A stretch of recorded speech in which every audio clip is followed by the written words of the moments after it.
The DA is not a part of the government of national unity to serve the interests of the ANC, nor to protect its leaders from being held accountable from wrongdoing.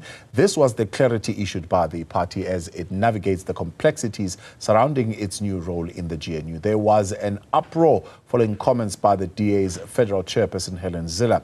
On Monday, she said the party would be apprehensive about supporting a motion of no confidence against President Cyril Ramaphosa should one arise in Parliament. Newsroom Africa's Junior Kumalo reports.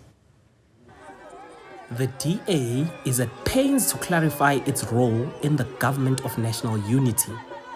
It says it remains committed to holding ANC leaders accountable despite its new role as part of the government.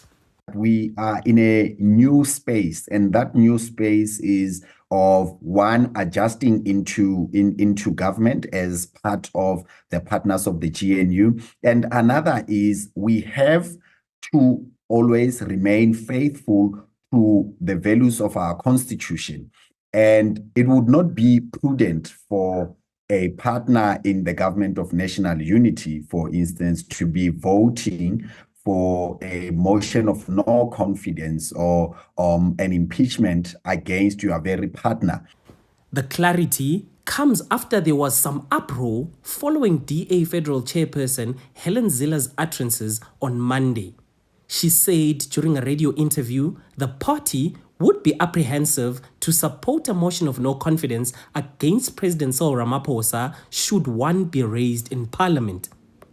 One political analyst says it ought to have been clear from when the DA voted for Ramaphosa that its position on Phala had shifted. Clearly, the purpose of the coalition agreement was that the two agreed to govern together. And presumably they were perfectly well aware that somebody might raise the Phala matter, and they felt it wasn't an obstacle. The ANC had to formulate a unity government after it failed to receive a majority in the 29th May elections.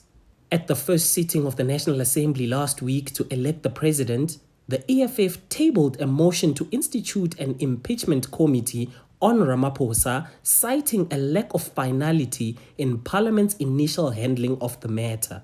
Another signatory to this grand coalition government also denied that supporting Ramaphosa against any possible impeachment was ever a prerequisite before they could be part of this union. To agree to anything that has got to do with Phala, that hasn't come up in any discussion.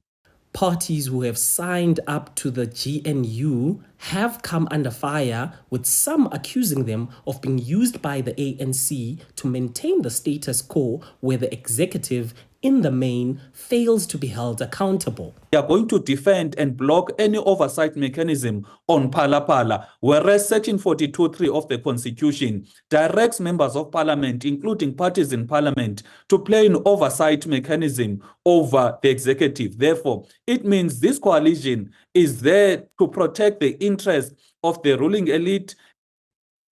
It's clear now that before this government has even been cast, that there are already concessions that have been made. The Deputy Speaker, who received the motion for the institution of an impeachment committee on behalf of the GNU partners, says due consideration will be given to the request. The EFF gave me a hard copy on Friday evening. Obviously, the Speaker and I will still have to have our first meeting where we will discuss it and look at the way forward. It is not a decision we'll just make on the fly.